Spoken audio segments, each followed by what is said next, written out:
All right. So once again, this is my friend, Dr. Mariza Snyder, hormone expert, essential oils expert. We're going to be talking today about blood sugar management using a continuous glucose monitor and really other methods as well. Mariza, you've been studying this for a while. And if you don't mind me sharing, a part of your genetic background, some insulin resistance, really. So it's something you've had to be really aware of. Can you tell us more about that? Yeah, absolutely. I think unfortunately a lot of us have that background as well. But for me being half Mexican, definitely certified Latina, there's a lot of family members on the Mexican side of my family who have type 2 diabetes or prediabetes, including my sister, my uncles. I mean, people that are in my immediate family are struggling with it. And so when I had my genetics looked at the entire genome, when we were looking, when you're looking at any of those precursors, maybe the BRCA gene, or you're looking at what's the propensity for Alzheimer's, one of the other things that they look at is what's your propensity for type 2 diabetes. And that was definitely the big marker, is that my genetics was definitely gearing in that direction. And that insulin resistance for me was something I needed to be really on top of. And so I learned this several years ago, and definitely probably at a time where I was probably a little bit more insulin resistant than I would have liked to have been, and have spent many years not only targeting that for myself, but then realizing, I think I didn't realize how many of us were struggling with metabolic dysfunction. In terms of women, it's definitely in the 80s to 90% tile. Wow. Adults in general, it's around 88% across the board. And we think about when we were growing up. I remember when I was growing up in the 80s, my sister was a little heavy. My grandparents owned a little local store, and so we could have all the things. And my sister was a little heavy, and she was in, I remember, third grade, fourth grade. She was picked on a lot, and that because it was so rare. She was the only child in our school, at that in kind of like elementary school age, who was a little chunky. And it was just so rare to see it. And now today, I could walk down any street anytime. I go to the mall right now, and I would see children that are heavier. And so it's no wonder we're starting to see adults, 88+% of adults in America are struggling with metabolic issues. And it can start so young for so many of us.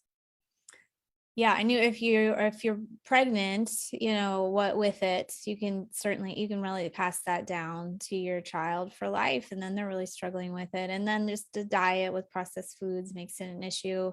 As I mentioned earlier, we both eat healthy, and we both had some big observations. I wonder, just because it's kind of fun, we can get the conversation going with that. So well, first of all, can you explain what a continuous Yes, glucose monitor absolutely. is? And then, yeah, what you learned. Yeah, you can't see mine. Mine's right here. Same kind of spot that Bridget's wearing. It's a good, easy Like spot to wear it. It looks literally like that. And I've been wearing my continuous glucose monitor since May, 5 months postpartum. I had a baby 10 months ago. So for the last 5 months, I've been wearing one. And I was really fascinated because, like you had mentioned, women during pregnancy, we naturally become more insulin resistant. That's a part of the whole plan.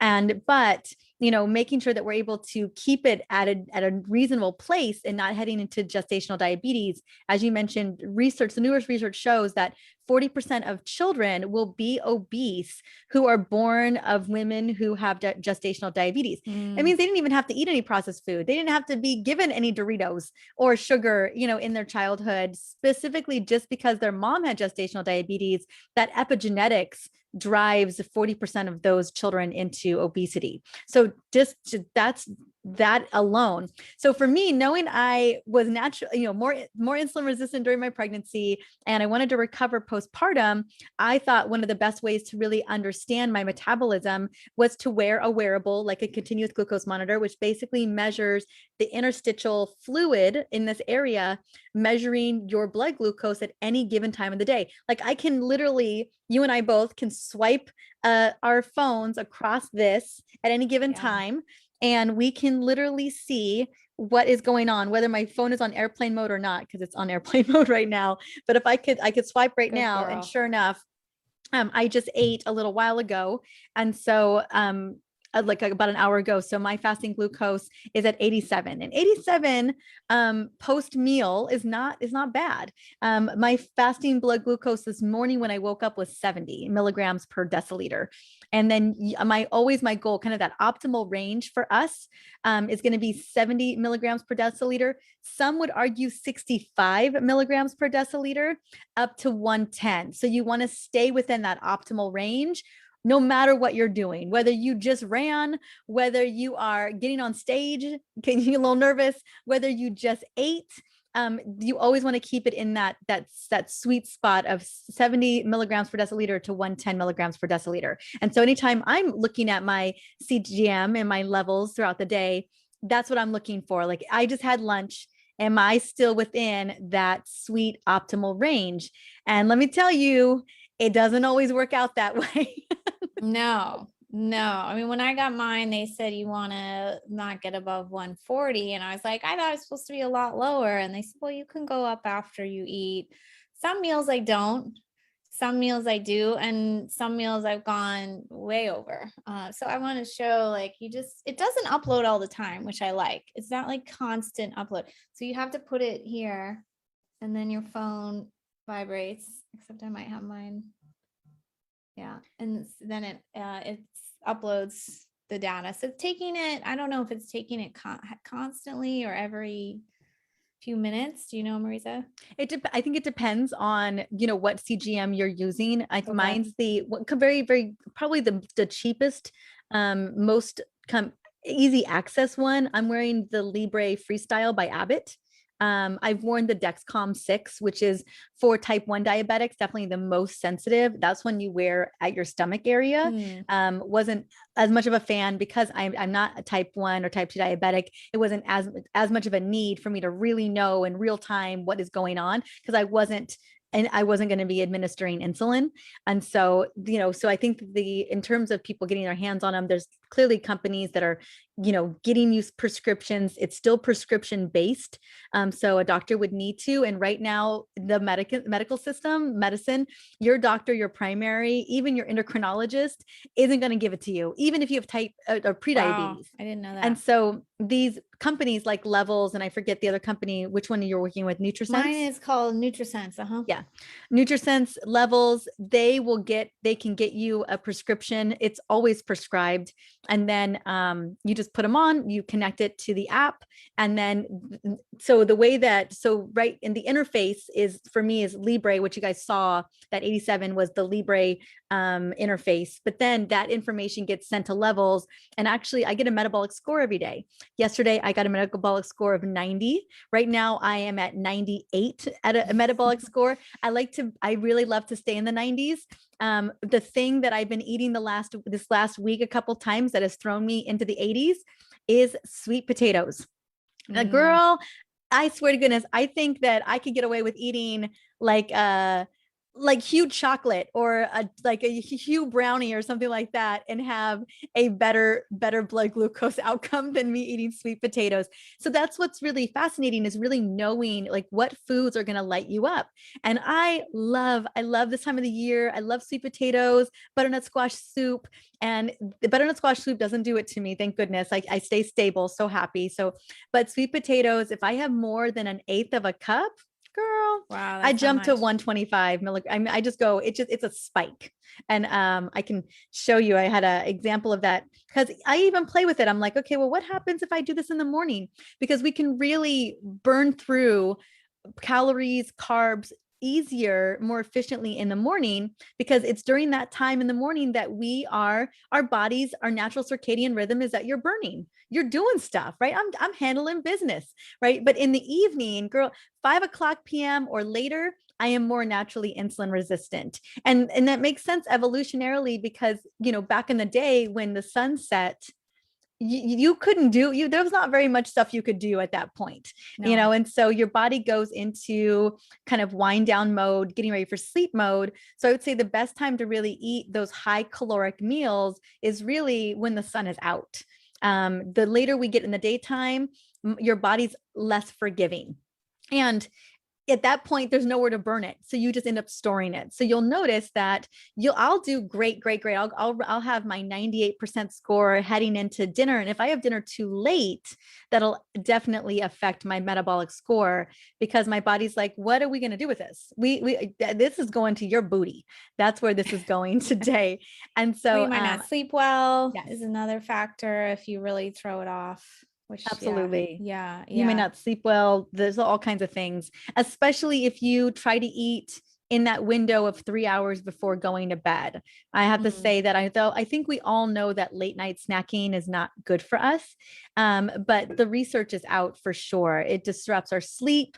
Your brain every single night through the lymphatic system does literally a shampooing or a car washing, however you want to see it, a brain washing, where your glial cells of the lymphatic system shrink down, and all of that cerebral spinal fluid goes into the brain and just washes up any amyloid plaques, extra debris, toxins, proteins, cleans everything up. And that happens for several hours at night. But if you have just gone through a big meal, or you had a late night snack where it requires digestion, we have to take that blood and bring it back down to the digestive system, into these digestive organs. So we have to siphon that away from the brain being able to do its job. So we do end up having sleep issues, mood issues, but ultimately over time that buildup can become a bigger problem.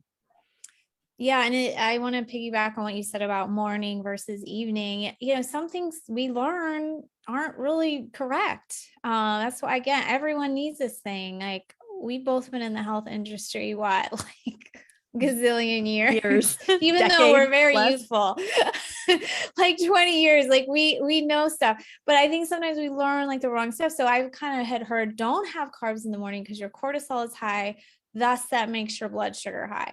No, your blood sugar is lowest in the morning. And so my dietitian, there's a dietitian who comes with the app, so to speak, for a month, and she was like, try carbs in the morning, maybe you won't crash so much in the afternoon. And I can eat some of the same foods as I would have in the evening, and they go bananas, and I have them first thing in the morning, and it's just a good score. I just burn it. So I've only started eating breakfast like 3 times now so far. It's a big shift for me. I'm like not used to preparing food in the morning. I got used to kind of fasting through the morning. But my goal with the monitor was like to make my daytime energy more steady and not crash. So I'm willing to experiment with that, with whatever she suggests. Sometimes I just do a normal sort of bad behavior just to see what the score will get. Yeah. Cause you're like, what? So what happens when I do this? I know. The worst score I ever had is my son made some mac and cheese. Gluten-free doesn't matter, by the way. It's just processed.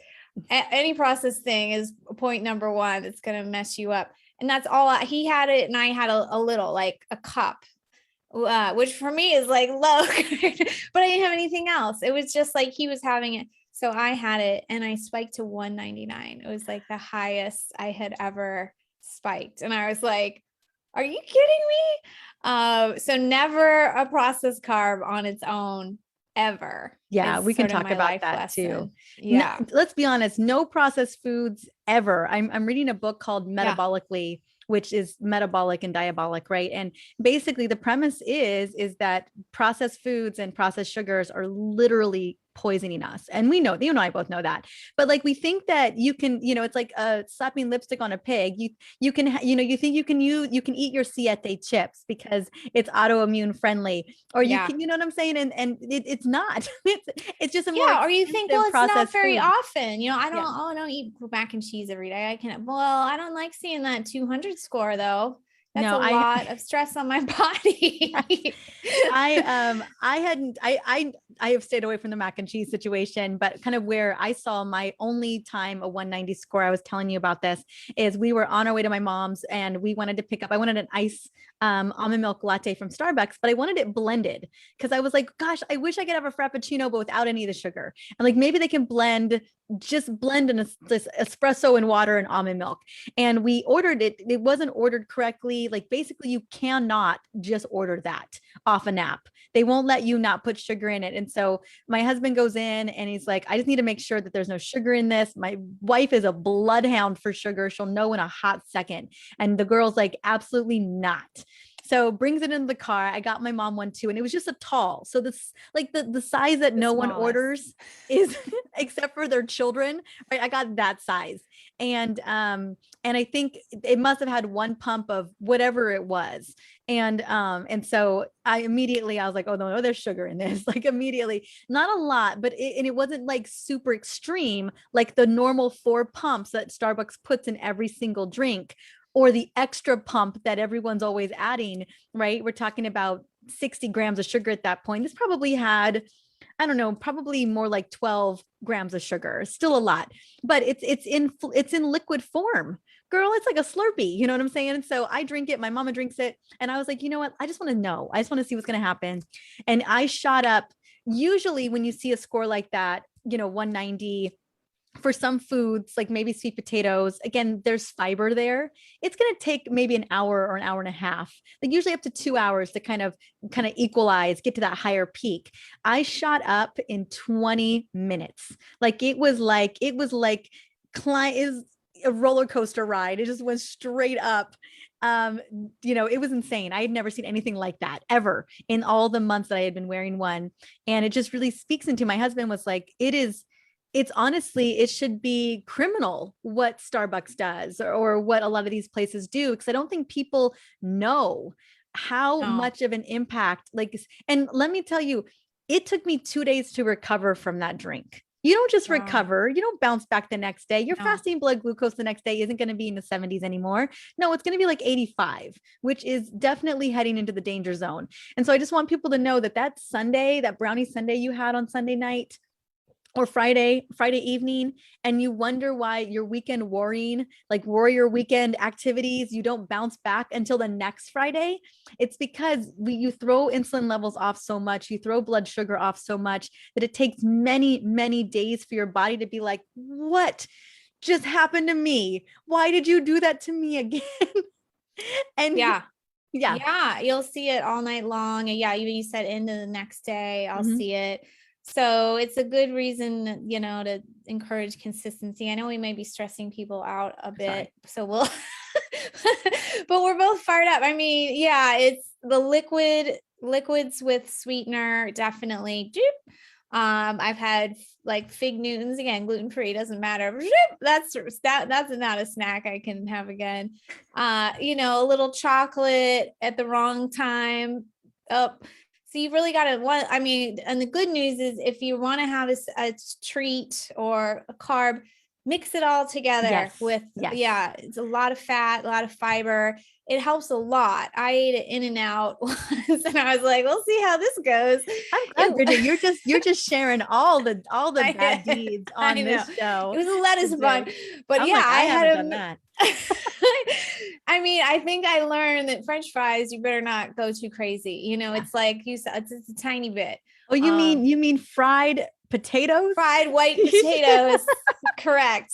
with Correct. some ketchup? You I you don't shouldn't. have genetic issues, but yeah, and again, it's like some people say, why are you doing your blood sugar? Like, you don't need to lose weight. That's not the only It's not reason to know no. your blood sugar at all. Not at all. You can have Um, metabolic dysfunction and be skinny all day long. And you can have insulin resistance and be thin. Example of this, my husband, and this is, we're talking women. I know you talk to both men and women. I mostly talk to women, but my husband has a guy friend group that they text all the time. And one of them was like, oh my God, I just came back from the doctor's office. They're all 35, 36. And he's like, and he wants to put me on a statin. And the whole, the group, opens up this conversation. Well, one of them's like, well, I've been on a statin for a year. And I'm just like, what?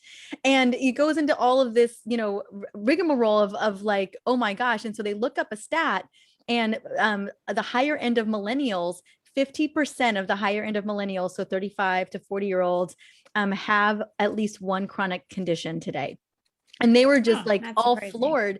And I was like, it's all metabolic dysfunction. It's all insulin resistance. Yeah. And the guy who was about to get diagnosed with the statins or prescribed, the skinniest of them all, he's skinny fat, because he's Yeah. unfortunately storing fat in the wrong tissues is what's going on, even though it's not showing up, in like that you and I would notice, but his organs, his tissues that are not supposed to store fat are storing fat. And that's what metabolic dysfunction is when your cells that are not supposed to be holding on to that level of fuel, unfortunately, are being forced to hold on to that level of fuel. That's well said. Okay, so we're getting some little comments here. Yeah, I'm sure it's a little, a little mind blowing. And thanks again for your patience with us getting on here. It's the first time that's happened. Does exercising help burn it Yes. off and get back to Yes. normal? Can I I will, you say it, but I'm going to chime in too, what I've Okay. noticed. Okay. I was going to share the fast, like the 5 ways to really blunt a sugar response, right? That I then one tried and true. We talked about one of them is one, eat protein or eat a salad, even 10 to 15 minutes before you eat the carbs. So that's why it's always great to start dinner with a salad, because that fiber sops up a lot of that blood glucose and slows everything down. But protein is the best. Protein will sop up, because protein requires so much energy to break down. You actually burn calories because you're breaking down protein. So it puts your body into thermogenic state, because your body's so busy trying to do that job. Bringing in that sweet potato or that carb after the fact, 10 to 15 minutes after the fact, it primes the body to manage that blood glucose so much better. So that's one way. So always package. If you're going to have an apple, pair it with almond butter.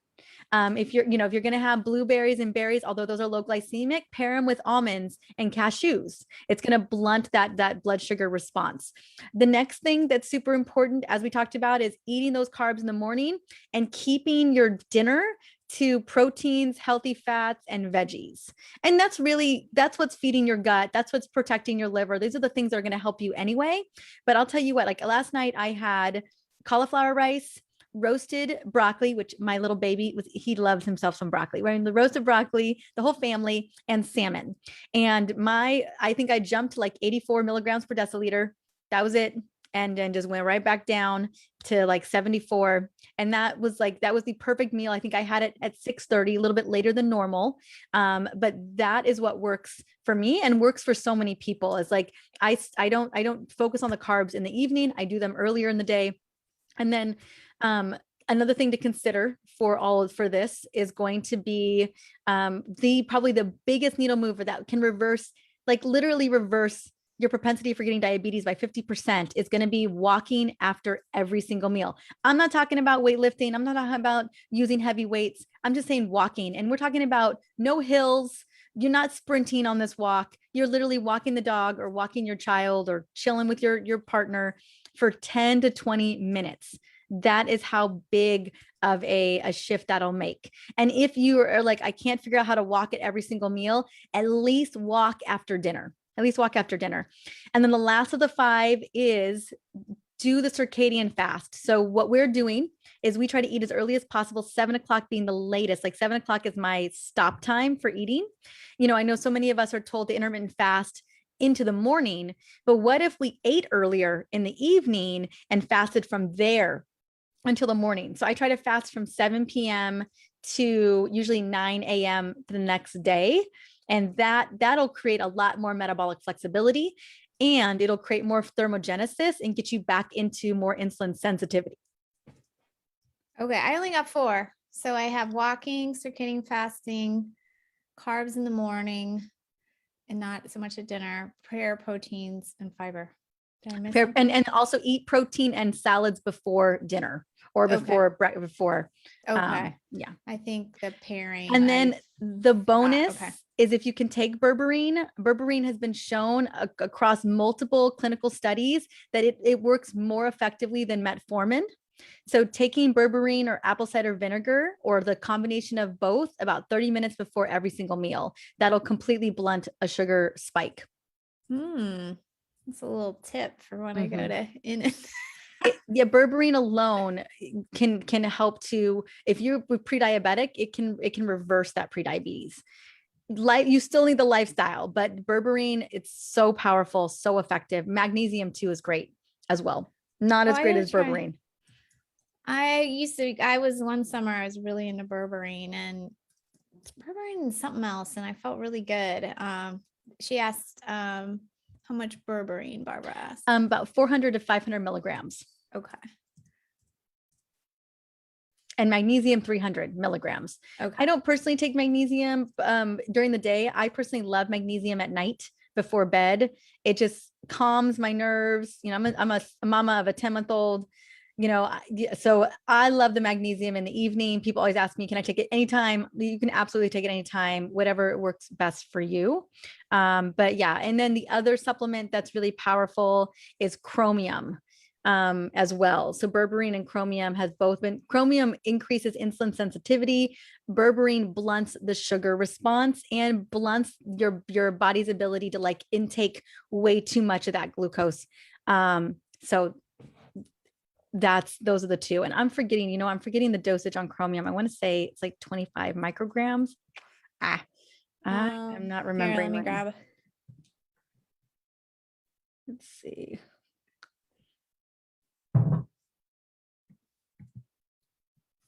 Let's see what's on this guy. I'm looking. This is Sorry 200 micrograms, but that's 200. not your full daily value. Oh, let me see. It's so tiny. I can barely read it. Yeah, 200 micrograms. Sorry, I knew I was like, what is it? It's like there, but not.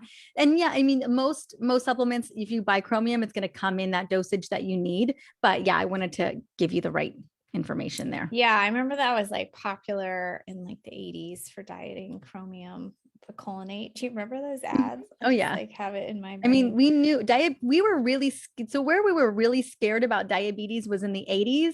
And we were trying to find all these natural ways and health ways to do it. But then pharma came in and was like, we got drugs for this. And so it just kind of, that's how doctors started treating it. And we have a very much wait and see mentality. We kind of don't even do anything with people when they have pre-diabetes. We kind of don't say anything or do anything. We're just like, you know what, let's just wait a little bit longer. And then when you get full blown diabetes, then we got some meds for you. Yeah. You know, and usually the advice is exercise more and reduce your calories, but you have to realize that it's the kind of calories, it's the quality of the food that you're eating. That's what's going to, you know, if you just reduce calories, but you're still eating, you know, siete chips and you're still eating gluten-free mac and cheese or, you know, or whatever that may be, calling you out. It's guess what? That calorie reduction ain't going to do you any favors. You're still going to spike up. That's just the way it's going to be. Yeah. It's not about calories. My mom asked me that too. And you know, it's not about gluten-free. It's not about calories. For me in my journey, it's mostly like avoiding that insulin spike because that's inflammatory. And so we want to circle in about mold a little bit. You know, when you have mold, you have low energy, and that's from lots of reasons, like low hormone production, cellular damage, mitochondrial damage. One way you can help support it is with this managing your fuel. So I don't have it yet, but I'm going to get a ketone monitor and a cortisol monitor too. So having a high fat diet, it doesn't have to be constant that you're in ketosis, but being in ketosis more, having a lot of fish, having a lot of antioxidants, and really clean watching ketosis. We're not talking about you can just be eating hot dogs all day. A hot dog, every time you eat a hot dog, you lose 36 seconds of your life.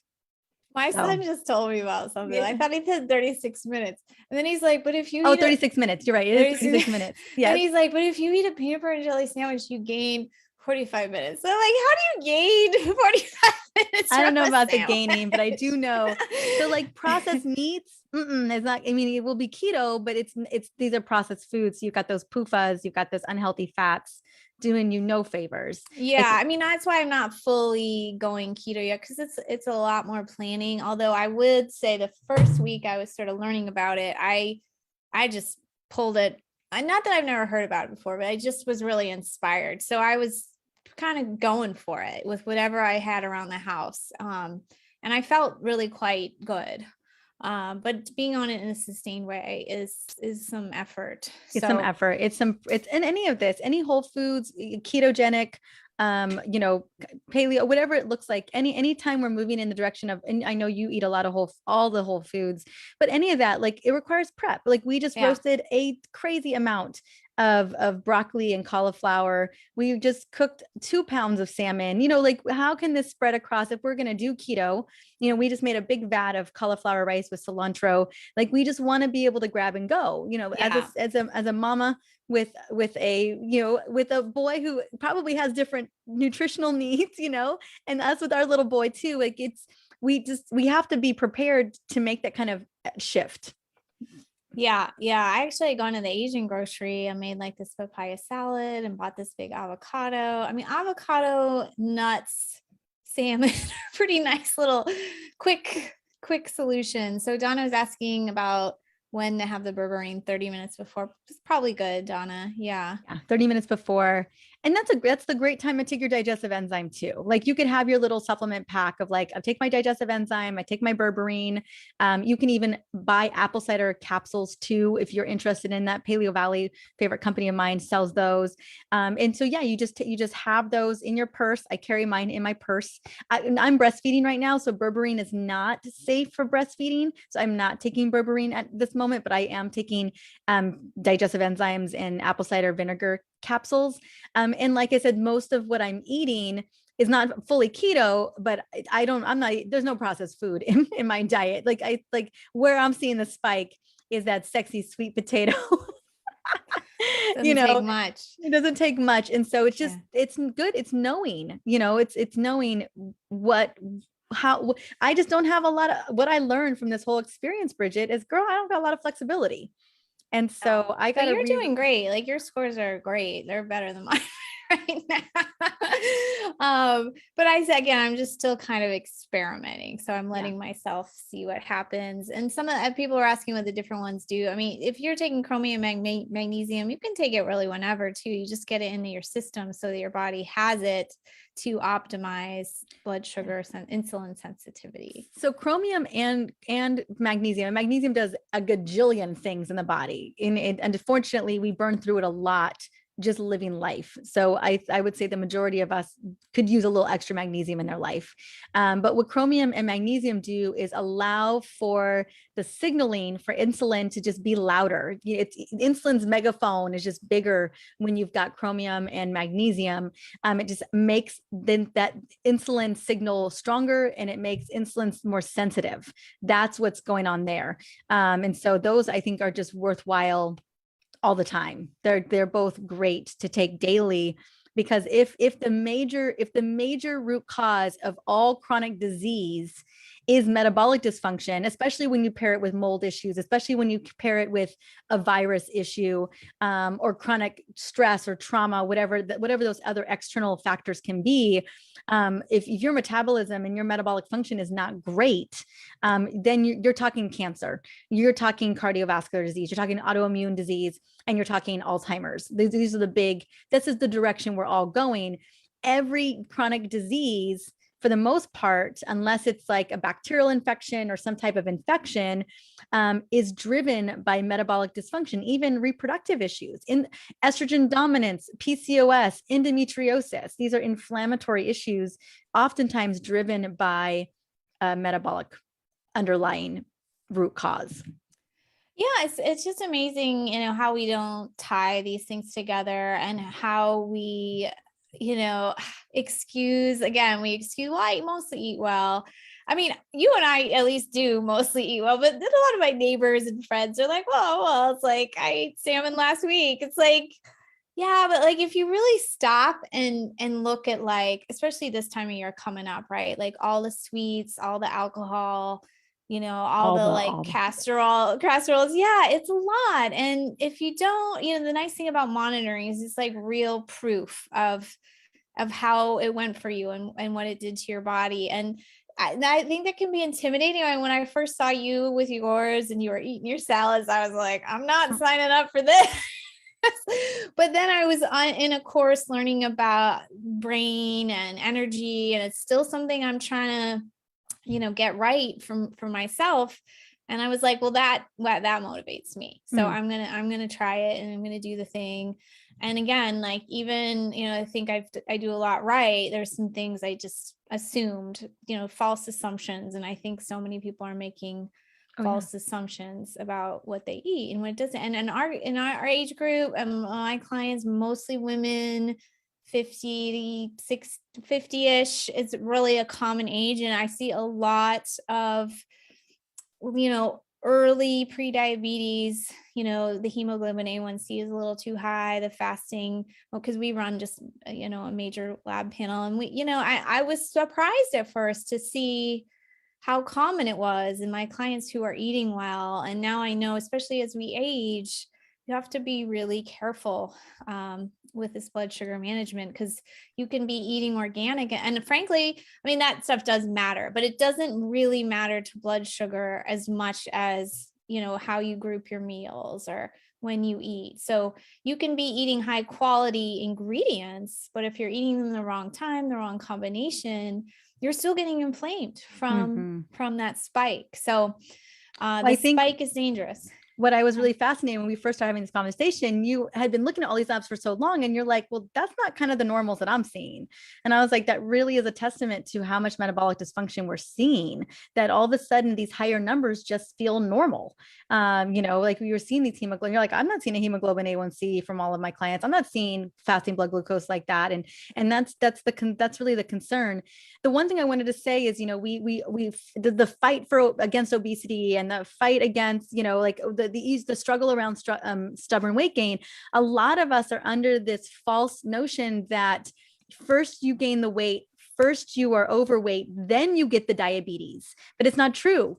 It's the opposite. It's the inverse. The obesity is the red herring. It's the effect. It's the side effect. It's of the metabolic dysfunction. And so I just want people to know that, no, you've got metabolic dysfunction and prediabetes first, then the weight comes on. So I wanted to just speak into that it's always your metabolism that breaks down well before we start to see the weight gain, well before we start to see the stubborn belly fat.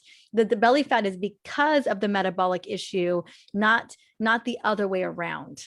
So we always think, oh, you just need to lose weight to get yourself back in. There's a little bit more complications in that. Yes, weight loss will definitely help, but it's how we're eating, what kind of nutrients we're putting into our bodies. There's a little bit more that goes into it than that. Yeah, 100%. Like you said, you're going to be skinny fat before you're fat, or you may never be fat, but still your sugar. Never assume you're managing your blood sugar well is basically what I learned. So we're not affiliated with either of these companies. I couldn't get her brand here in Arizona because it's still pretty new. So I got this brand, this NutriSense. I'll just share the pricing too, just for people's transparency. So with this plan, if you get just 1 month, it's $350. If you get 3 months, it's $750. So I got 3 months and I was like, ugh, I shouldn't have ordered. That's a long time, but I'm kind of glad now because it does take time to experiment and see what works. So I'll really have a long time to play with it. Do you want to share the pricing with Levels? Absolutely. So Levels is still in beta mode, and they have 200,000 people on their waiting list. It's really crazy. And it is $400 to start for that first month, and then $199 the subsequent months. And the goal for both companies, I know, because it is outlandish and it's absolutely ridiculous that you just can't get this covered from your insurance, and your doctor won't just give it to you. I have family members who were type 2 diabetic, now are very pre-diabetic. They reversed it, but still in the danger zone and got denied getting a CGM. Like, that is how ridiculous the system is, not working in our favor for this. And so right now these are pretty pricey because of all of the hoops that you have to go through to get one. But at some point they're going to drop. These wearables will become less expensive. It sounds like they kind of work out to this one's a little bit more money than the NutriSense. Yeah. And on their website, they said, it's just really the device itself that's so expensive for them. It's a brand name device. They're all kind of using the same freestyle. Yeah, there's only so many. There's like literally 3 devices on the market. So it's probably just there's no generic. So they're making a nice profit off of these. It'll come down, hopefully. Yeah. Yeah. And we're the only country that requires a prescription for this continuous glucose Hmm. monitors. So that's Interesting. another, and there's probably a lot of unfortunate reasons for that. And so, it's just, but luckily the wearables are there. And guess what? Can you make powerful, massive changes and shifts without a wearable, without a CGM? 100%. Like the things that we talked about today, you implement those, you change your life, literally. And someone asked about when to take apple cider vinegar, any of those things, 30 minutes before a meal. And Okay. remember, that isn't giving you permission to go and eat a hot dog, which again takes 36 minutes off your life. It's just, Who needed that 36 minutes? It's overrated. It's funny. My mom and dad, I don't know if my mom's out here, they will eat their hot dog lunches. And I used to buy the nice Applegate ones when my son was younger. We used to, but yeah, we don't have none of that. Yeah, it's really telling. I was telling a friend about it at lunch. He's an acupuncturist, and he's like, "But you can kind of tell by how you feel." And I'm like, No, you really can't." I had this like keto cereal because I'm like trying to find more keto stuff. It was like no grain, low carb. Zip, that just zipped me right up. Why? Because it's processed. So, even those products that are advertised to be different are not. So, again, neither of us at this point teach a program on this or anything. I think we're just both just jazzed about it. And I wanted to share it. I'm going to put this interview in our toxic mold masterclass as a bonus, because again, it's just a way to get yourself back on track as you recover from an illness as well. Your brain isn't working as well. All this fuel, that's nice, even fuel, your cells love that. They love that fuel. They hate the insulin spikes. So if you learn really what your body likes, this company will pair with a ketone monitor. Ketone monitors aren't that expensive. I think you have to, there's still coming out, but you have to pee on the one I'm going to buy, and then you stick it in a meter. But then it'll kind of sync up. I just think that it's all cool. And I think ultimately really helpful. It is expensive, but I figure if I only do this once in my life, it's a great investment. It is. I mean, and let's not even talk about like you're either paying now or you're paying later. Like in that expense for later, not only in terms of quality of life, but also you think about the price of insulin today has gone up 3 times as much in the last like 10 years. And a lot of these medicines are just astronomical. I forget, like it's like 88,000 a year to manage a type 2 diabetic in this country. And so just, you do the math, you spend a couple $100s on this end, really get a sense of what's going on with your body and your metabolism, and know your body versus with the wait and see approach, and see what happens. And I'm going to just quickly throw my husband under the bus because, I get to do so. And he's heading into prediabetes. And my husband, Alex, has always been he's moderation is key kind of mentality of like, 80% of the time I eat really well, but 20% of the time I just do whatever. And I'm like, you know what, that doing whatever, baby, you gonna be in trouble soon. And so sure enough, we had him put a CGM on, and I knew he was going to kick my butt with the CGM, girl. No.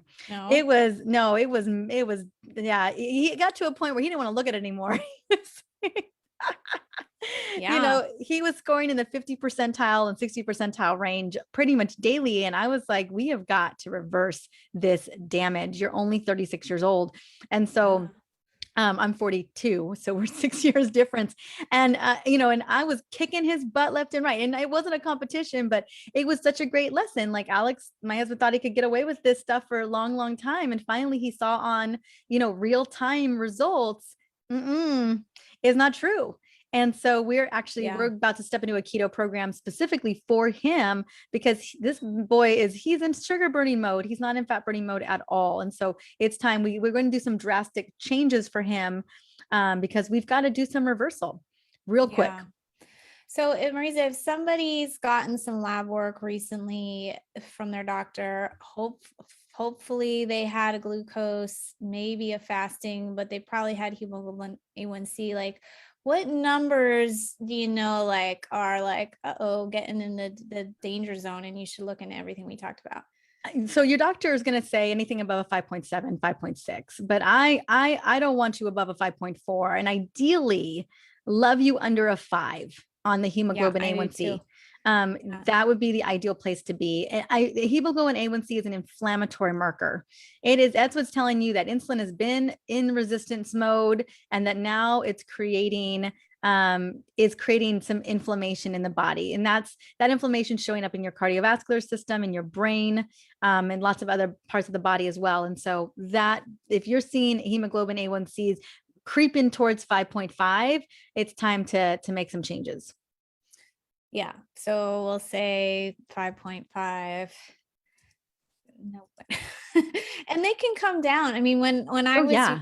younger, I was like, I don't know, 5.3 or 4, because I mean, I can eat a lot of food without gaining weight. And I just sort of I was a sugar burner. I ate often, I ate carbs. I'm still kind of reactive hypoglycemic is kind of what I'm learning from. So I can't really take the spice, because when I come down, I'm really down. So So that's something you got to keep it super level and optimal, I you got to know. keep it tight like you are. I'm still not quite there. But yeah, even just a meal is like, if I had a salad with some like little beans and corn, like not even that much, but I think that afternoon time of day, I'm a little delicate, and that spiked me, and then I crashed. So certain times of day, I think I have to be a little more careful too. So everybody's a little different. I tend to eat carbs to like fix an energy deficit, and that's not a good solution. So yeah, I have to keep more even. So those are some of the things you can handle. But I used to be high in fasting and hemoglobin A1C when I learned all this. And now, even though I'm not perfect, those numbers are pretty good. And then as I tighten up my daily routine, I really expect things to change just in how I feel every day, which is my personal goal. But you have a great win, Mariza. You lost a lot of baby weight. Can you share about that? I did. So clearly, you're pregnant, you put on weight as one does. And so I remember I had I had Kingston at December 10th. His birthday's coming up in a couple months. And Andy Bridget's going to be at his birthday party. And so I lost that first 10 pounds. Boom. I had gained between like 27. And but then like, you're in postpartum. It's a train wreck. As it is. So it's taking me a minute. And finally, I think by May, I had like I think I had 10 pounds to lose. So I dialed in the metabolic function, dropped the 10, and then dropped another 10. So this year I've dropped, I think 30 pounds, 35 pounds, I think is what it was. I started, my pre-baby weight was 125 and I'm 115. And it has a lot to do with, that's a much more optimal place for me to be. I was holding on to more fat. I had been holding on more fat for a while. And so finally dialing in my metabolism in a really healthy way, a very clean way, no starving, no anything like that, no calorie deficient diets. Cause I'm still breastfeeding Kingston. I just let that weight went away when I was really able to dial in my metabolic function. And kind of, not calorie counting. Yeah. And it's amazing. So I always try to emphasize this all isn't just about weight, but if you want to use it to lose weight, fantastic. I have a lot of clients who say to me at the very end of a consultation, and I'd like to lose 10 pounds. I can't lose this last 5 or 10 pounds. And that could just be your meal timing. It's, not necessarily calories, or could be, having a faster, longer fasting window, exercising at a different time. Exercise can bring you up. I'm kind of just still learning through my program what works for me, and not to say what works for me, but just kind of still monitoring how I respond. I know for me personally, just with like antioxidant status and stuff, I can't work out too hard for too long. It's better I'm in there just busting it for a half an hour than to go overboard at the gym. Yeah, it's not so great hormonally to overdo it. So yeah, that can be catered as well. We'll have another conversation another day. Well, thank you so much, everybody. Sorry for our late start, but Mariza definitely brought the info here. on blood sugar. It's such exciting stuff. You can tell we're just both lit up about it. Pamela says, thanks.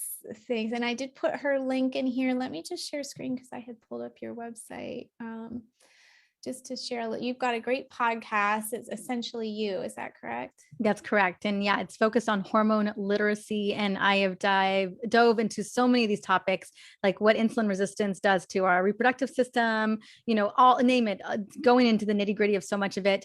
And on Tuesday coming up, I have Dr. Sarah Godfrey, and we're talking literally about this topic. And she's so I'm working super for excited. Levels too. Yeah, Mhm. I've seen her write some articles for them. Mariza's interviewed some amazing women in the hormone space, so you can definitely find out about her podcast here. She has a rich background in essential oils.